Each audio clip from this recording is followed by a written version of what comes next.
नमस्कार दोस्तों, स्वागत है आप सभी का यूट्यूब चैनल एबी टेक में। दोस्तों कई सारी बड़ी अपडेट्स निकल के आ रही हैं, तो देख लेते हैं सारी अपडेट्स इस वीडियो में। उससे पहले दोस्तों एक ज़रूरी सूचना, चक्षु पब्लिकेशन द्वारा यूपीटीटी प्राइमरी की तैयारी करने के लिए बेहतरीन पुस्तक लॉन्च की गई। एक गाइड बुक है। इसमें आपको प्राइमरी के लिए जो है 3000 से ज़्यादा महत्वपूर्ण प्रश्न व्याख्यात्मक रूप से दिए गए हैं। पिछले साल के 2 प्रीवियस ईयर पेपर जो भी यहाँ पर सोल्व दिए गए, संपूर्ण सिलेबस कवर किया गया है लेटेस्ट पाठ्यक्रम के अनुसार। और सबसे महत्वपूर्ण विशेषता इस पुस्तक की बात करें तो यहाँ पर देखिए आपको एक पूरा कंप्लीट हर सब्जेक्ट का एनालिसिस चार्ट मिल जाएगा। इसलिए आपको ये पता चल जाएगा कौन सा टॉपिक कम इम्पोर्टेंट है, कौन सा टॉपिक ज़्यादा इम्पोर्टेंट है। तो बहुत ही आपको ये यूपीटीटी की तैयारी में हेल्प करेगी ये पुस्तक। गाइड बुक के अलावा इनकी जो अलग अलग विषयों की भी बुकें आती हैं, चाहे तो आप इनको भी परचेज कर सकते हैं। और इनकी जो प्रैक्टिस सेट है वो भी मार्केट पर अवेलेबल है, ठीक है। और ये बुक आपके नज़दीकी बुक स्टॉल पर भी मिल जाएंगी और ऑनलाइन भी मिल जाएंगी। अगर आप इनको ऑनलाइन परचेज करना चाहते हैं तो लिंक इसी वीडियो के डिस्क्रिप्शन बॉक्स में दिया गया है। बात कर लेते हैं पहली अपडेट को लेकर के। दोस्तों उत्तर प्रदेश अधीनस्थ सेवा चयन आयोग द्वारा आप लोग जानते हैं पीटी का आयोजन 24 अगस्त को होना है। और इस परीक्षा को लेकर के काफ़ी अटकलें चल रही थी, आखिर 24 को परीक्षा हो पाएगी या नहीं हो पाएगी। कारण क्या है, 24 को ही 2 अन्य परीक्षाएं, जिसमें एक सीजीएल परीक्षा है और एक महत्वपूर्ण परीक्षा कोई और है, ठीक है। तो इस पर काफ़ी जो अभ्यर्थी परेशान थे कि आखिर इस परीक्षा का क्या होगा, हम सीजीएल देंगे या पीईटी देंगे, क्योंकि बहुत सारे ऐसे छात्र हैं जो दोनों की तैयारी कर रहे हैं। तो ऐसे में यूपी में एक मीटिंग होनी थी आज, तो मीटिंग जो संपन्न हो चुकी है। और दोस्तों इस पर निर्णय हो गया है। निर्णय ये हुआ है कि जो यूपी पीटी की परीक्षा ये अब पोस्टपोन्ड नहीं होगी, क्योंकि ऑलरेडी ये परीक्षा कई बार पोस्टपोन्ड हो चुकी है, ठीक है। आप लोग जानते हो कि पहले ये परीक्षा 20 को होनी थी। तो फिलहाल अब आपकी परीक्षा 24 को फिक्स है, इसमें किसी भी प्रकार का कोई परिवर्तन नहीं होना है। और जो पीटी के एडमिट कार्ड हैं संभवतः आज नहीं तो कल 100% आपके जारी हो जाएंगे। हिंदुस्तान रिपोर्ट माने तो देखिए लिखा हुआ है कि आज जारी हो सकते हैं यूपी पीटी के एडमिट कार्ड। 24 अगस्त को है परीक्षा, ये आज की ही बिल्कुल अपडेट है। तो आपकी जो परीक्षा 24 अगस्त को ही होगी। जो अभ्यर्थी सीजीएल का तैयारी कर रहे थे या दोनों की तैयारी कर रहे थे उनको एक ही एग्जाम यहाँ पर देने को मिलेगा। हालांकि पाली के अनुसार अगर आपका एग्जाम एक ही शहर में होता है तो आप उसके अनुसार मैनेज कर सकते हैं, अगर आपका मैनेज हो पाता है। तो कुल मिलाकर के जो एडमिट कार्ड हैं आपके आज शाम तक या कल जारी हो जाएंगे। दूसरी अपडेट दोस्तों यहाँ पर टीजीटी को लेकर के आप लोग जानते हैं टीजीटी में भ्रष्टाचार की काफ़ी सारी शिकायतें समाचार पत्रों के माध्यम से प्राप्त हुई हैं। और इसमें दोस्तों एक अपडेट लेटेस्ट से निकल के आई है कि जो टीजीटी भ्रष्टाचार का मामला, उस मामले को लेकर के जो युवा मंच ने एक सीएम को पत्र लिखा है और इस पत्र में ये कहा गया है कि टीजीटी में भ्रष्टाचार हुआ है। कई तरीके से यहाँ पर जो समाचार मीडिया रिपोर्ट के अनुसार न्यूज निकल के आई थी।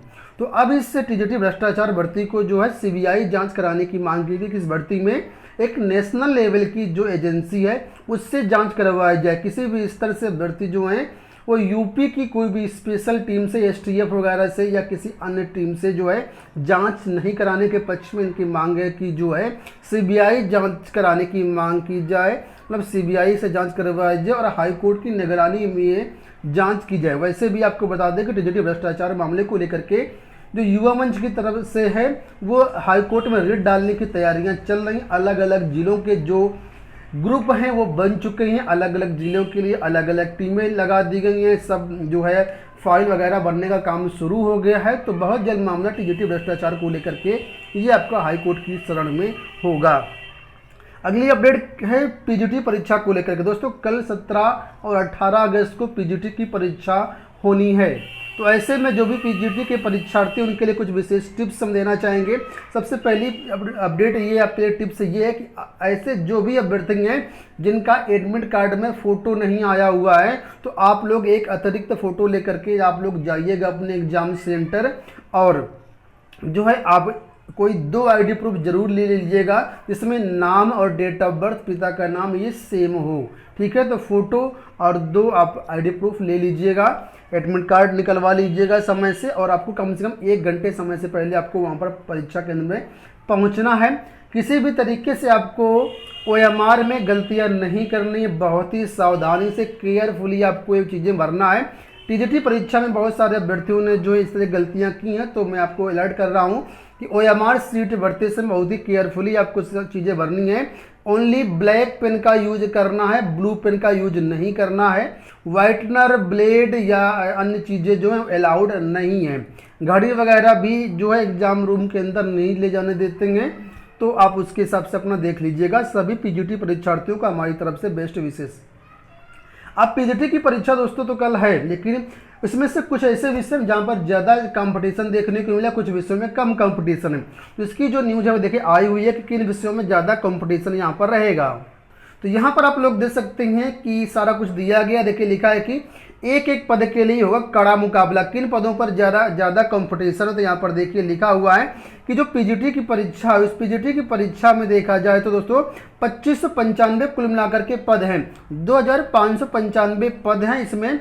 और जो इसके लिए जो आवेदन प्राप्त हुए हैं वो 4,73,401 आवेदन प्राप्त हुए, 23 विषय इसमें हैं। ठीक है, तो देखिए जो जिसमें सबसे ज़्यादा कंपटीशन है तो लेक्चरर इतिहास मात्र 90 पद हैं और 90 पद के लिए 45,647 आवेदन प्राप्त हुए हैं। यानी बहुत ज़्यादा कड़ा मुकाबला आपको देखने को मिलेगा लेक्चरर में, यानी PGT इतिहास में।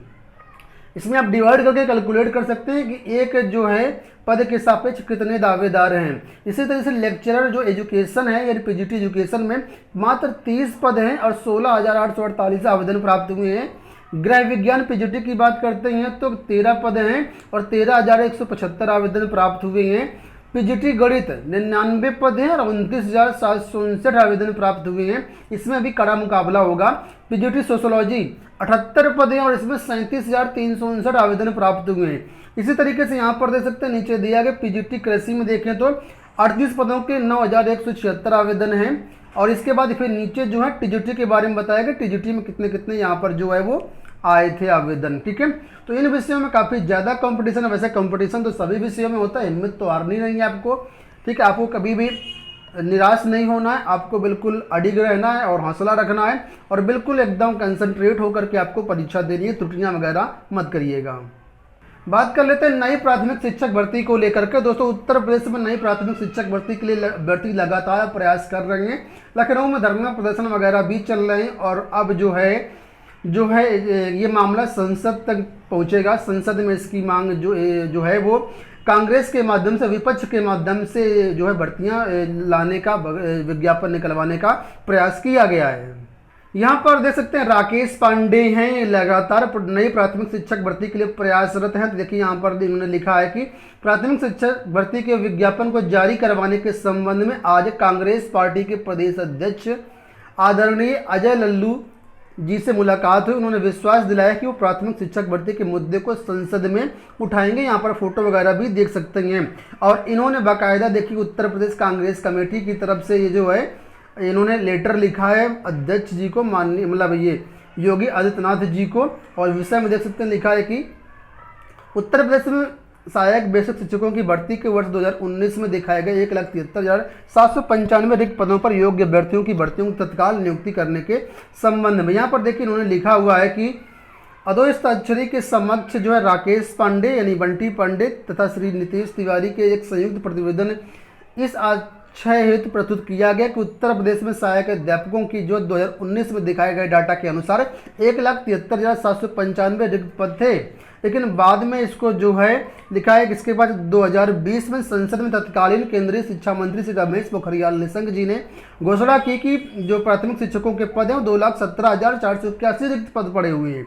इसके बाद जब उत्तर प्रदेश सरकार ने हाईकोर्ट में एक हलफनामा डाला था, उसका याचिका नंबर भी यहाँ पर दिया गया। इस याचिका में उत्तर प्रदेश सरकार ने बताया कि रिक्तियों की संख्या मात्र 51,112 ही है। तो अब अभ्यर्थी ये कह रहे हैं कि या तो हो सकता है उत्तर प्रदेश सरकार गलत डेटा दे रही हो, या फिर हो सकता है कि जो ऊपर डेटा दिया गया था वो डेटा गलत हो। खैर हमें डेटा से मतलब नहीं है, अभ्यर्थियों का कहना है कि डेटा कुछ भी हो, सरकार ने माना कि 51,112 पद खाली हैं, तो इन पदों पर ही भर्ती का विज्ञापन आप जारी करो। ठीक है, तो यहाँ पर आप लोग देख सकते हैं ये जो है अजय कुमार लल्लू जी ने यहाँ पर जो है वो पत्र लिखा है और ये मामला संसद तक जो है वो पहुँचेगा। संसद में इसकी आवाज़ जो है उठाई जाएगी।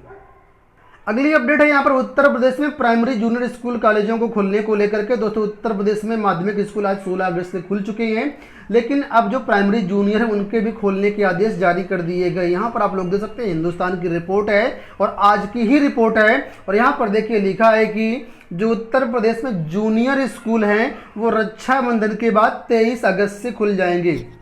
वहीं पर जो प्राथमिक स्कूल हैं 1 से 5वीं तक के स्कूल हैं वो 1 सितंबर से खोले जाएंगे। तो कुल मिलाकर के रक्षाबंधन के बाद 23 अगस्त से जूनियर के स्कूल कक्षा 6, 7, 8 के खोलेंगे, प्राइमरी के स्कूल 1 सितंबर से खोले जाएंगे। अंत में बात कर लेते हैं रेलवे एनटीपीसी की उत्तर कुंजी को लेकर के। दोस्तों रेलवे ने एनटीपीसी के जो एग्जाम है कई फेस में करवाए हैं, और आप सबके लिए देखिए अपडेट यहाँ पर लिखा हुआ है कि आज रात 8 बजे जारी होगी आंसर की। 18 से 23 अगस्त तक कर सकेंगे आप लोग इसमें ऑब्जेक्शन। तो जो भी रेलवे एनटीपीसी के छात्र हैं वो आज रात 8 बजे से अपनी उत्तर कुंजी को चेक कर सकते हैं, और उसमें अगर किसी प्रकार का कोई ऑब्जेक्शन होता है तो उसमें ऑब्जेक्शन भी अपने डाल सकते हैं। इसके लिए जो है हमारी वेबसाइट governmentjobcenter.com पर ये आपकी उत्तर कुंजी अवेलेबल रहेगी, और जो आपके आंसर की ऑब्जेक्शन का लिंक है वो भी अवेलेबल रहेगा। डिस्क्रिप्शन बॉक्स में वेबसाइट का लिंक दिया गया, आप लोग वहाँ से जा करके जो चेकआउट कर सकते हैं। अगर आप एक प्रश्न में ऑब्जेक्शन करते हैं तो आपको 50 रुपये का भुगतान करना पड़ेगा। अगर आप 10 क्वेश्चन करते हैं तो 500 रुपये का भुगतान करना पड़ेगा, यानी 50 रुपये प्रति प्रश्न के दर से आपको भुगतान करना पड़ेगा। तो दोस्तों ये हो गई आज की सारी अपडेट है। आशा करते हैं वीडियो पसंद आया होगा। फिलहाल इस वीडियो में इतना ही, धन्यवाद।